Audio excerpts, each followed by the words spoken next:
પાણીપુરીનું નામ પડે એટલે ખાસ કરીને યુવતીઓ અને મહિલાઓના ચહેરા પર ખુશી જોવા મળે છે, કારણ કે પાણીપુરીની સૌથી વધારે મહિલાઓને પસંદગી હોય છે. સાંજે ઢળતા પાણીપુરીની લારી પર બહેનોની લાંબી કતાર જોવા મળતી હોય છે. પોરબંદરમાં પાણીપુરીનો ભાવનો વધારો થયો છે. 20 રૂપિયાની પ્લેટ છે એ 30 રૂપિયામાં મળે છે.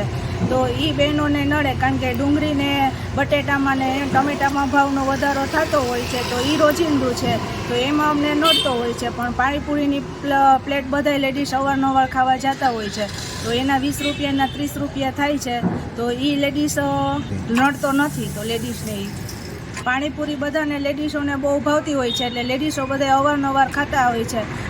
સામાન્ય રીતે ડુંગળી, ટમેટા અને દૂધના ભાવમાં વધારો થાય તો ગૃહિણીઓ અકળાઈ ઉઠે છે, પરંતુ પોરબંદરમાં પાણીપુરીની પ્લેટમાં ₹10નો વધારો કરવા છતાં પાણીપુરીની લારી પર ભીડ યથાવત જોવા મળે છે.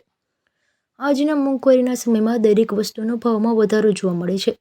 જીવન જરૂરી વસ્તુઓના ભાવમાં વધારો થાય એટલે લોકો અકળાઈ ઉઠતા હોય છે, પરંતુ ખાણીપીણીની વસ્તુઓના ભાવમાં વધારો થાય છે છતાં લોકો પેટ ભરીને ફાસ્ટ ફૂડ આરોગતા હોય છે. અહીં ભાવ વધારાની કોઈ અસર જોવા મળતી નથી.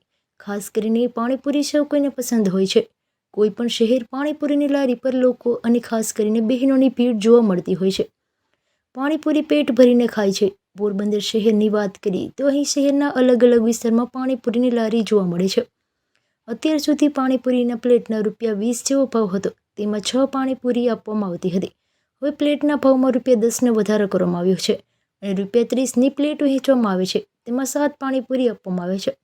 इस साइड प्रदीप कुशवाहा पानी पूरी 15 से कम बेच रहे हैं यहाँ पर पोरबंदर में।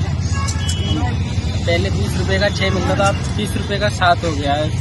पहले 6 महीने से किया है ये सब। पहले बटाका का भाव कम था, अब ज़्यादा हो गया है, और प्याज का ज़्यादा हो गया है। प्याज का पहले कम था, सबका सेव का ज़्यादा हो गया, आटे का सबका भाव ज़्यादा हो गया, इसलिए हमने पानी पूरी का भी ज़्यादा कर दिया है।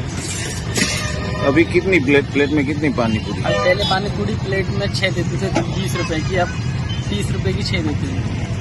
ग्राहकी में कोई फर्क पड़ा है? खाने वालों में कुछ फर्क नहीं पड़ा है, पहले जैसा ही है सब कुछ। છેલ્લા 15 વર્ષથી પાણીપુરીની લારી ચલાવતા કુલદીપસિંહના જણાવ્યા અનુસાર હાલ મોંઘવારી વધી છે અને દરેક વસ્તુનો ભાવમાં વધારો થાય છે. ખાસ કરીને ડુંગળી, ચણા અને બટાટાના ભાવમાં વધારો થયો છે, જેના કારણે વર્ષોથી જે પ્લેટના ભાવ હતા તે ભાવમાં પાણીપુરી વહેંચી પરવડે તેમ ન હતી. આથી પાણીપુરીની પ્લેટમાં ફરજિયાત વધારો કર્યો છે. તેમ છતાં ગ્રાહકીમાં કોઈ ફેર પડ્યો નથી. સાંજ પડતા પાણીપુરીની લારી પર ખાસ કરીને મહિલાઓની ભીડ જોવા મળે છે. પાણીપુરીના ભાવમાં થયેલા ભાવ વધારાની કોઈ અસર જોવા મળતી નથી. પાણીપુરીની અલગ અલગ સ્થળોએ વહેંચાણ થાય છે. તેમાં કોઈ માત્ર ડુંગળી સાથે આપે છે તો કોઈ સેવ, શીંગ અને ચણા સાથે આપે છે.